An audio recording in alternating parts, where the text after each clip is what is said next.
Yeah, because the nephron, if they go down to medulla. Yep. All right.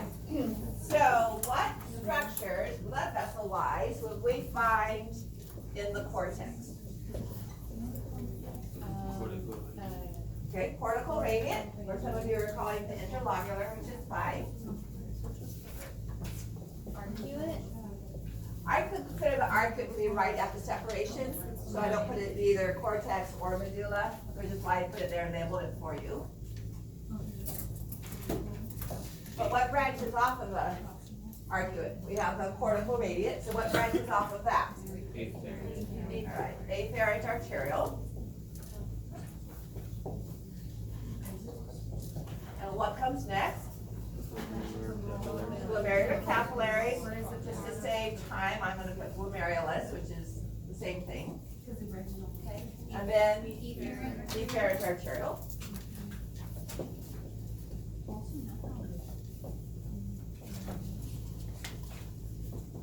And that could form one of two things. The vas recta, would that be in the cortex? No. So what does the efferent arterial form that would be in the cortex? Very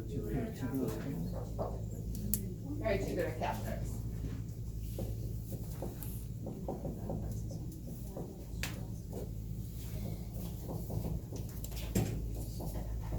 All right, so if we draw those in, we have the interlobular, cortical radiant, afferent arterial, glomerulus, efferent arterial, and peritubular capillaries. Okay? So now, what structures of the nephron would we find only in the cortex? Well, let's start with the very first thing. What's before the proximal convoluted tubule? Glomus capsule or the glomerular capsule. All right.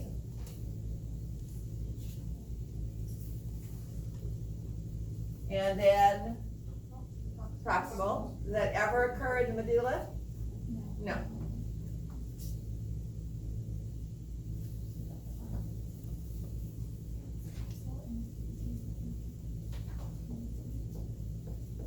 Okay. Can the nephron loop appear in the cortex? Yes, if it is a cortical nephron. Okay, so it could occur there. Otherwise,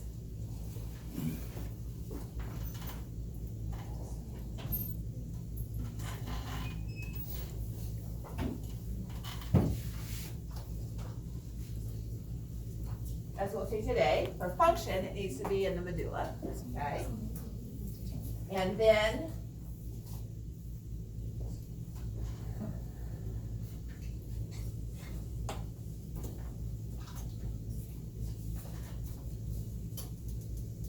we have, what am I drawing? Distal straight. Okay, distal straight. And then distal convoluted. Okay? So do we find any of those structures ever in the medulla? No. No. So capsule, proximal convoluted tubule, distal straight, because that's what passes between our afferent and efferent, and our distal convoluted tubule are always in the cortex. Okay? The nephron loop, maybe either in the cortex or in the medulla, depending on whether it's a cortical or juxtamedullary. Okay? And then the distal convoluted tubule drains into the collecting duct. So do we find the collecting duct? Obviously, the distal convoluted tubule drains into it. We have that in the, and more than one will drain into it. Urine cheek. So is that only in the cortex or is it also in the medulla? Also in the medulla. And then what does it become right at the tip before it empties into the minor calyx? Papillary ducts. Okay, so we can have multiple collecting ducts.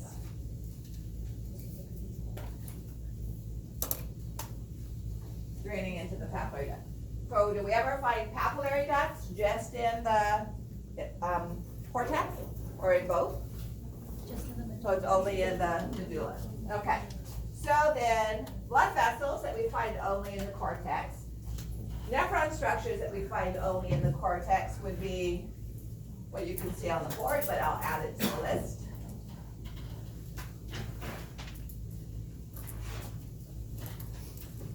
Bowman's capsule.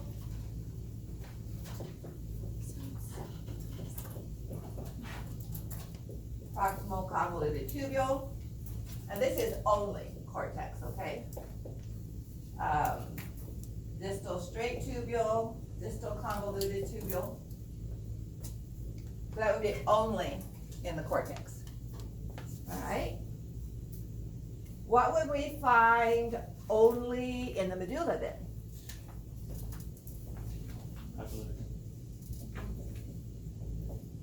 Okay, let's do blood vessels first. So blood vessels that we find only in the medulla, Vasa recta. the vasa recta. Now, they're not found in the medullary pyramids, but what do we find in between the medullary pyramids? Which one? Interlobar. Interlobar.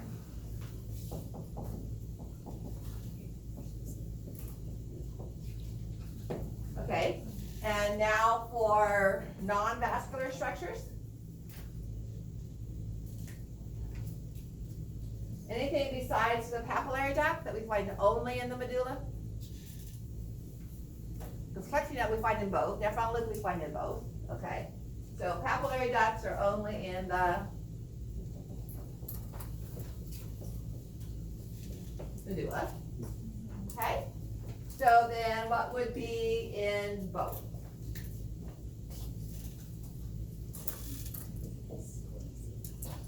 It should be on either list, right?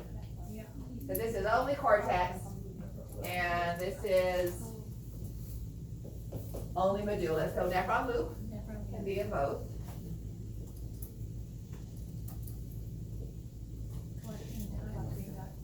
And collecting duct, okay?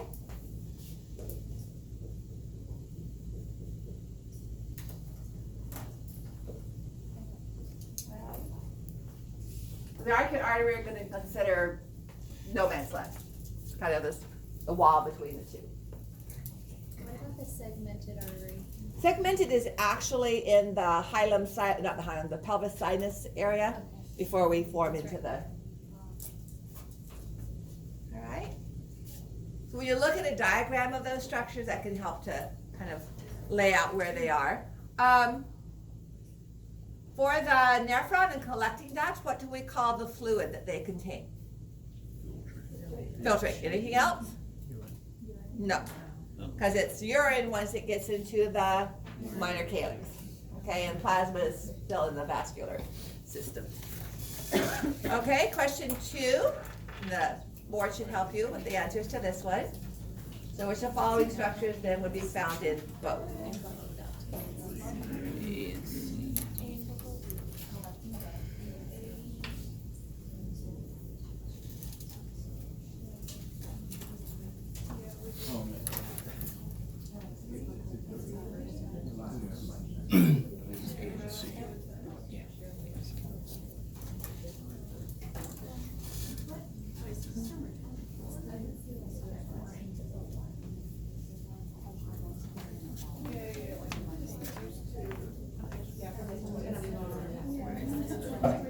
Previous one was PCT.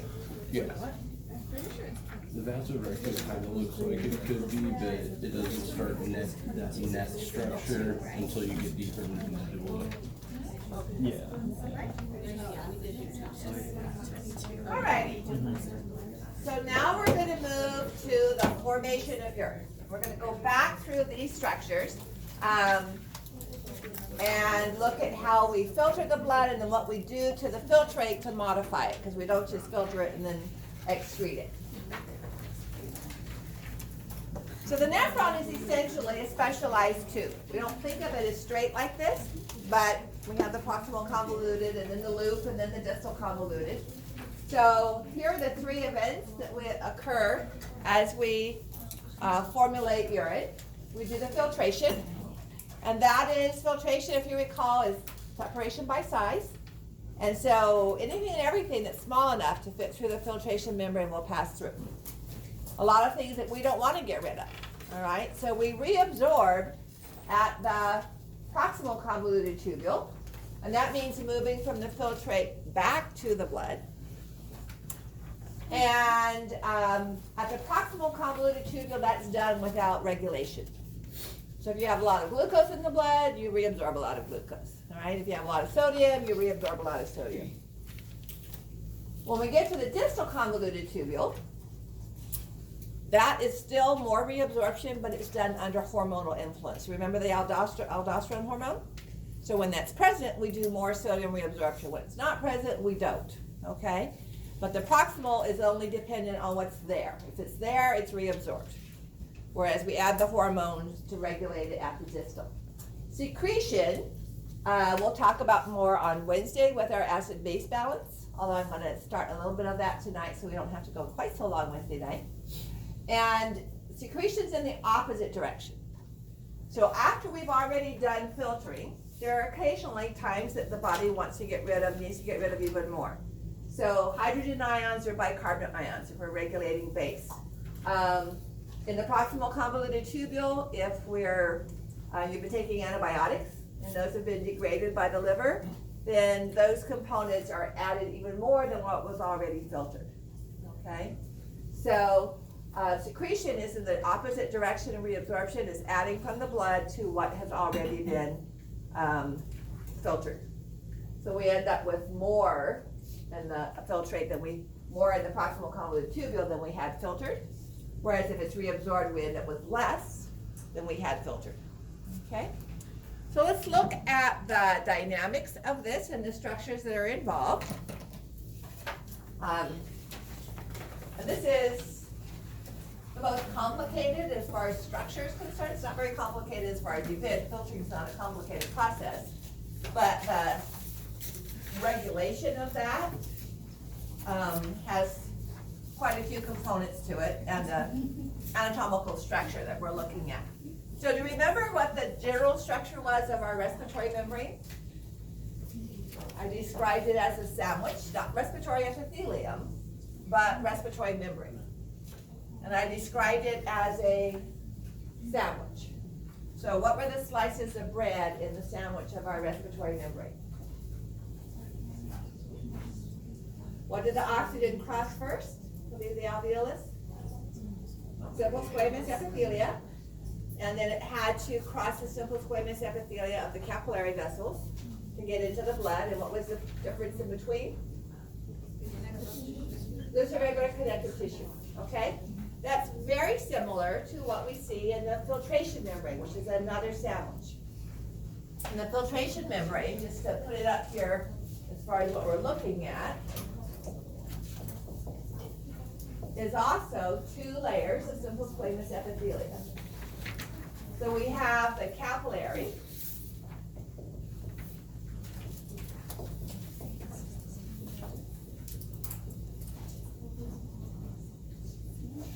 and then what is a characteristic of epithelium? It's very thick in the pseudostratified columnar epithelia. Characteristic of all epithelia, they rest on a basement membrane, okay? So we have the capillary, basement membrane. Anybody remember from Bio 430 what the two components of the basement membrane were? One's made by the epithelial cell and one's made by the fibroblast. Basal lamina is epithelial tissue origin, and the other is reticular lamina, okay? So the capillary basement membrane is gonna have a basal lamina, which unfortunately many textbooks use this term instead of basement membrane. And then it's gonna have a reticular lamina.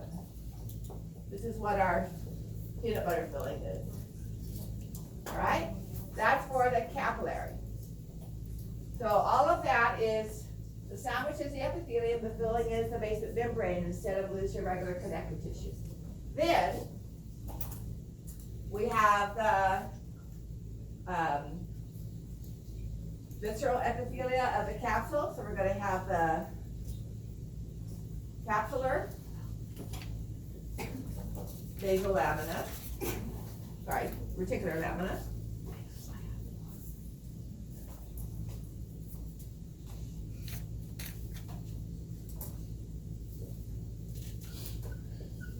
And then we're gonna have the capsular basal lamina. And then we're gonna have the capsular simple squamous epithelium.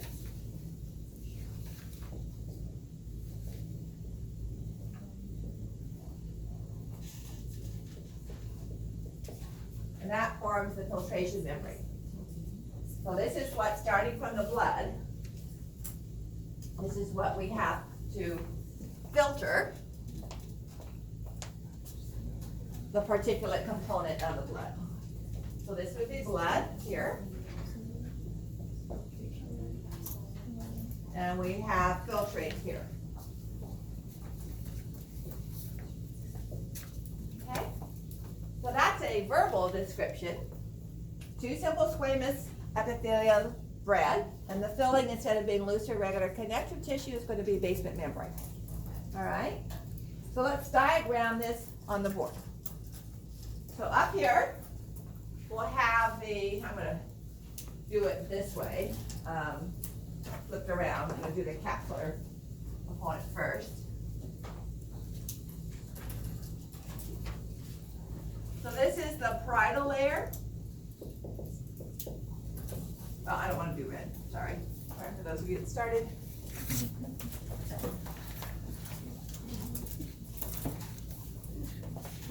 The red is going to be my blood vessel.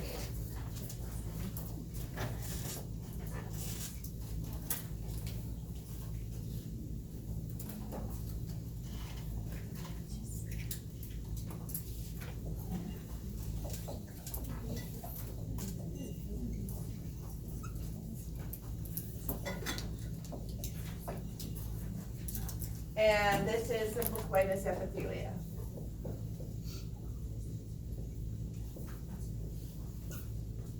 All right. Then we have the visceral layer. Notice how the visceral layer looks a bit weird for simple squamous epithelia. Okay. These cells are very thin, but they have these foot-like processes called pedicels. Not the pedicle of a vertebra, but it still means foot-like process. And this cell is known as a podocyte, because they have these foot-like, means foot cell. All right. So here is another podocyte.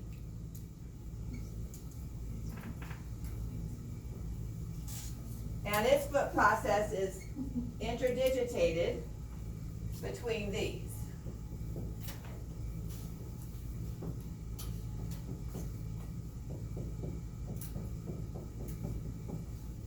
Right? So essentially the foot process is interdigitated. That creates a gap, and that's part of our filtration process. Okay? So now we're ready for a basement membrane. Because we have an epithelium, right? Podocytes are our simple squamous epithelia.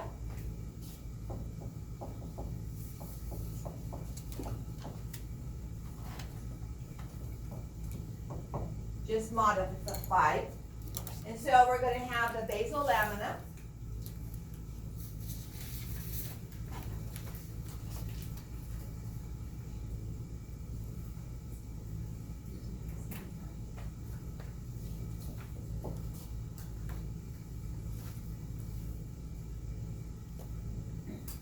Of the capsular component.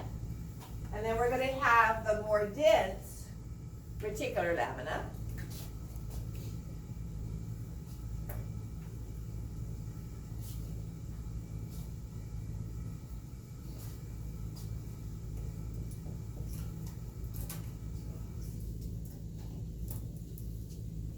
Okay? So that's all part of the nephron. And you're looking down on these cells right here. Okay? So you're looking down here. So we've done this. And now we're ready for the vascular layer. So it's going to have a reticular lamina. We're looking at the capillary making up the glomerulus.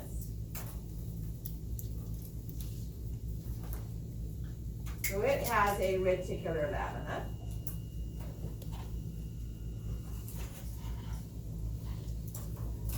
And it has a basal lamina.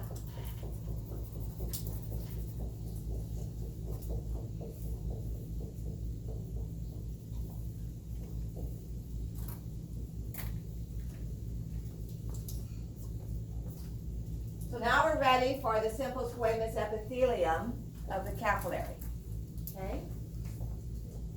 So it's also a thin cell.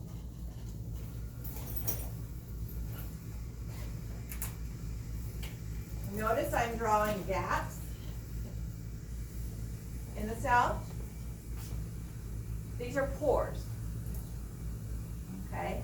So I don't know how many of you have had much experience with floats in the pool, air mattresses, but sometimes they have these little wells. Water gets in there, it's supposed to keep you cool. So you could imagine using a great big hole puncher and punching that through so the water goes all the way through the pool. I mean, from the bottom of the pool up to the top. There's no plastic diaphragm in between.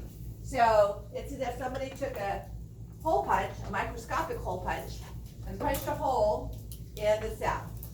So if we look at the cell, we would have a whole bunch of little circles punched in it.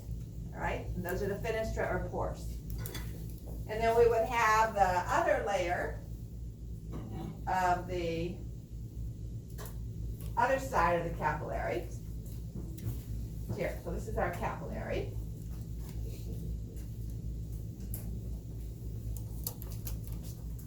And so what would be the fluid that we have in the capillary? The blood, plasma. We also have a great big red blood cell, like a worm, but anyway. And the fluid up here would be the filtrate. So we filter the blood, that's what we get. So this is called the capsular space.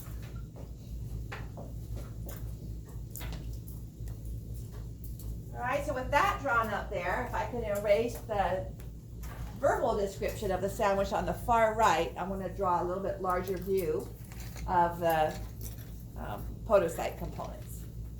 Okay. I'll leave the diagram up. I just want to erase the word so I can put a different drawing. Can you point where filtrate would be on this diagram? The filtrate would be in here. Okay. So up here is the parietal layer. That's what I have at the top. Okay. Here's the capsular space. Awesome. Here's the podocytes resting on the capillary. That makes sense. Thank you. Okay. Okay, so you guys ready for me to erase these terms?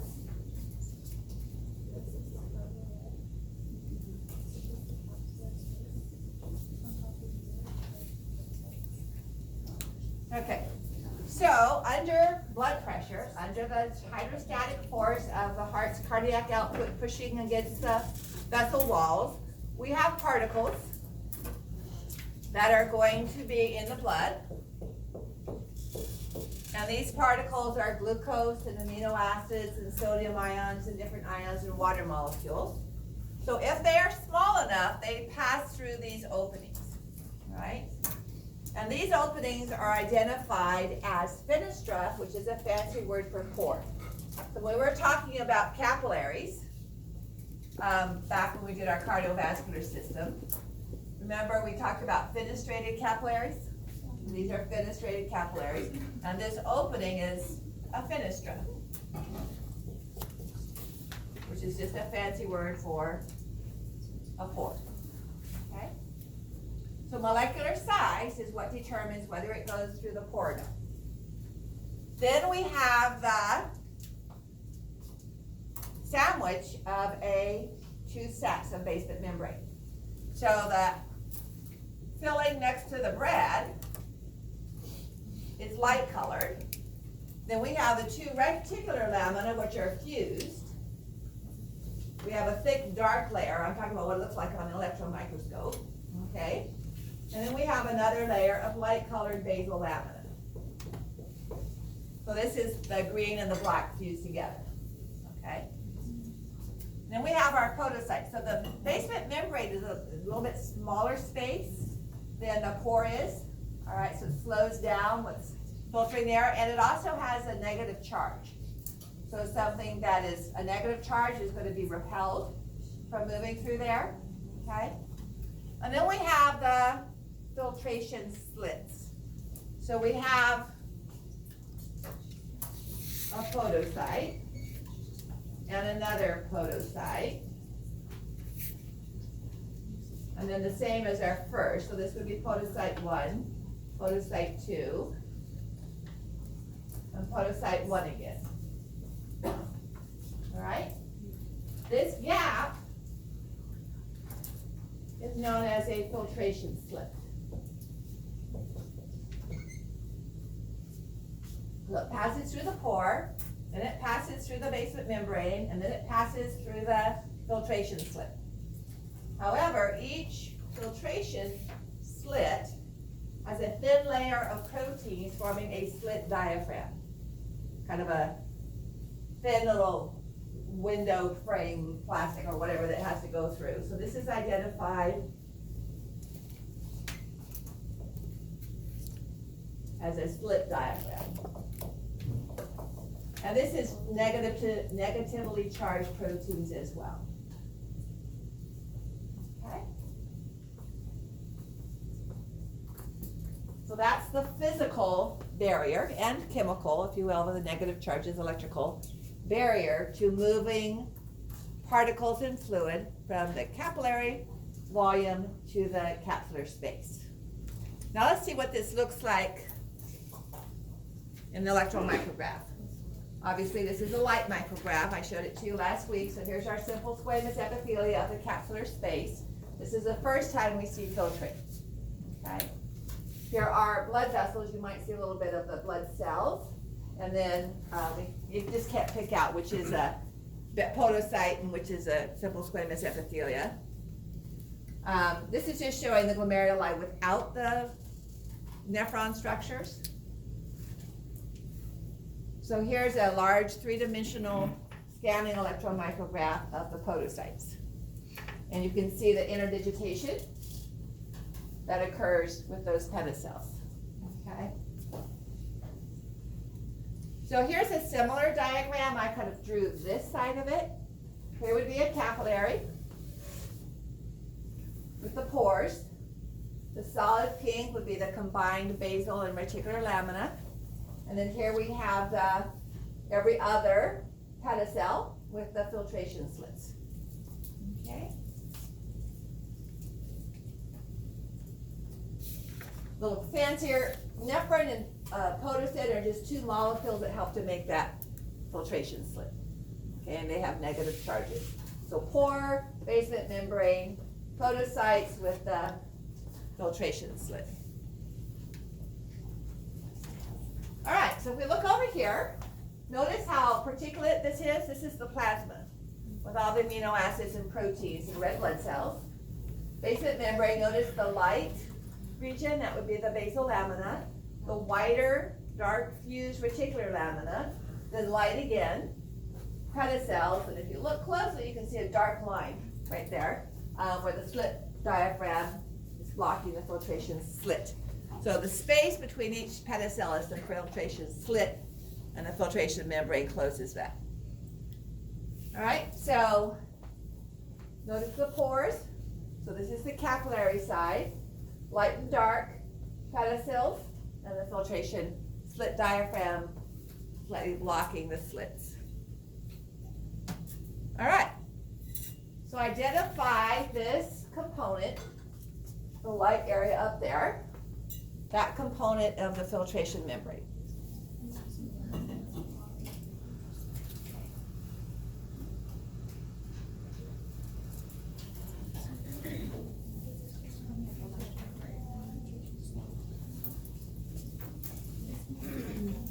So this right here.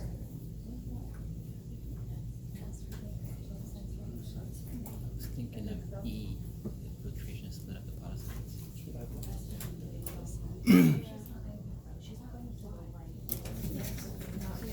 So is this the capillary side or the capsule side? What are these?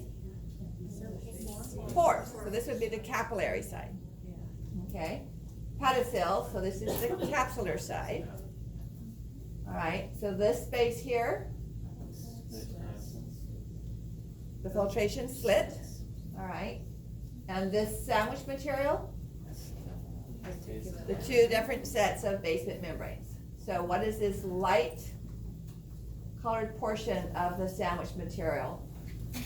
Which of these is it going to be? I thought she was referring to the gap. If she's referring to that light layer, what would it be, the basal lamina? I think so, yeah. Yeah. Basal lamina of the podocytes.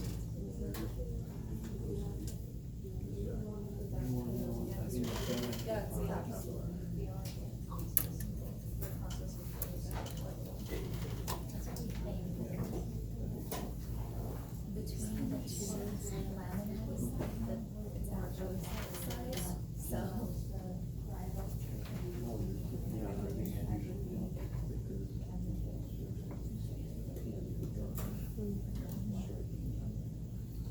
Okay. All right, so let's look at the force that's involved in moving the particulate matter in the water through our filtration membrane. So may I erase the diagram? Okay.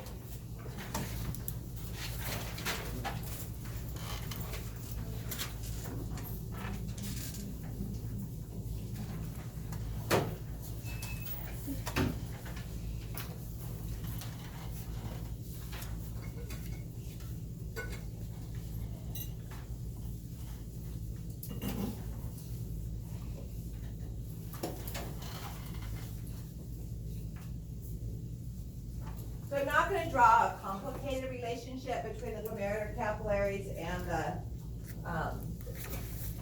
capsule, but we'll bring in the afferent arteriole. We'll represent the capillary by that little bit, and then we'll have the efferent arteriole leave, just not as large. All right. Urinary hole, visceral layer. All right. Oh God, it's just a little bit bigger so I have room to put some arrows in.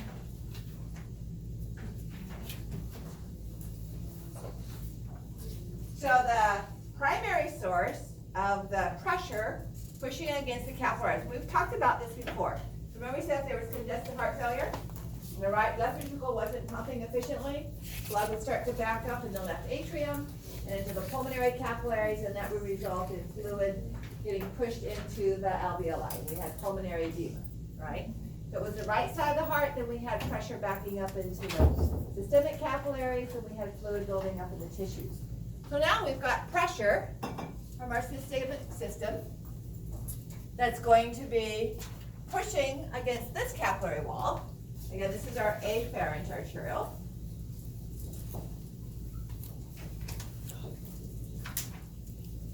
And our efferent arteriole. The color of the blood being blue has nothing to do, it's just what I happen to be running with.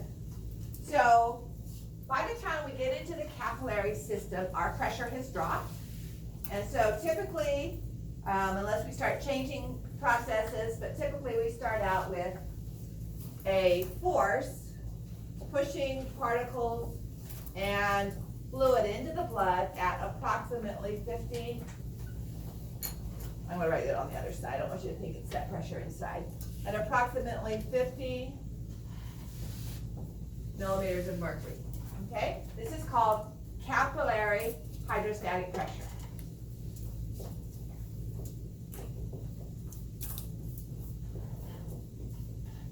Now, when we start talking about the immune system,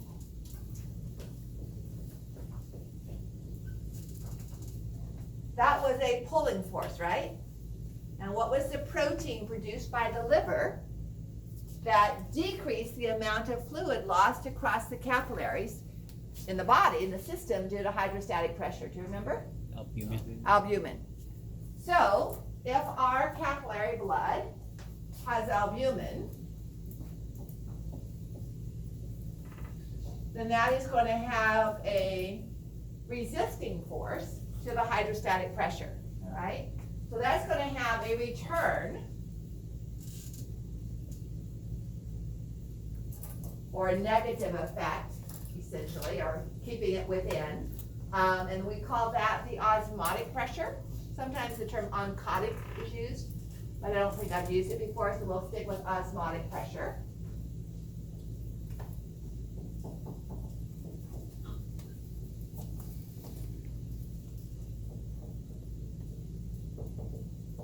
So this is a plus 50. This is a resistant force. So it's approximately a minus 10.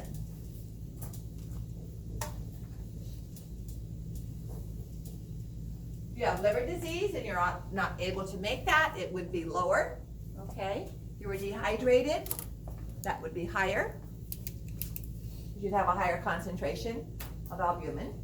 All right, and now we have also a resistant force pushing back from within the capillary.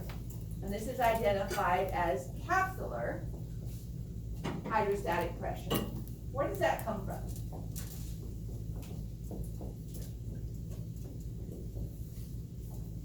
Where's our capsular hydrostatic pressure come from? Actually, this should be about it. Flip these around, this should be 30.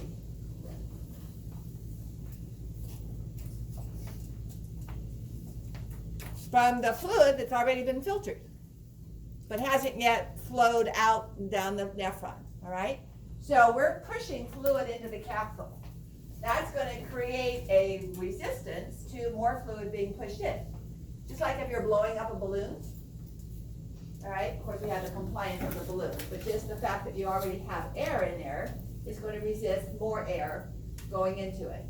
So the fact that we are adding filtrate fluid to this is going to create a resistance to more fluid coming back in, and that's the minus 10